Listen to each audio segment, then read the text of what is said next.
Kunkulekar.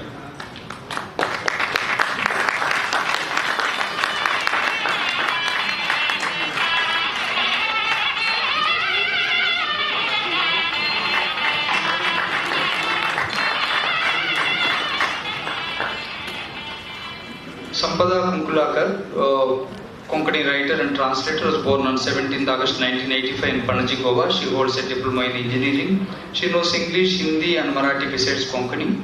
She has been writing since 2009 and is a writer by profession. Her published works include Mysterious Power, Manobhasana, Man Manthan, Celebrate Life by the Ministry of Culture, Government of India, Char Paula Ashien, a travelogue magnificently telling about 4 different countries of Asia, Thailand, UAE, Sri Lanka and Vietnam. She has written about the historic Kochi tunnels in Vietnam, heritage sites of Sri Lanka and all 7 emirates of UAE, with her focus also on the lesser known places of these countries.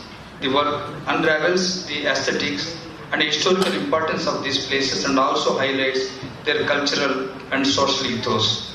The author's style of writing is extremely charming and the expressions and faces contribute to the enrichment of travel writing in Konkani language. As such, Sahitya Akademi is happy to confer its Yuva Puraskar in Konkani on Sampada Kunkulekar for her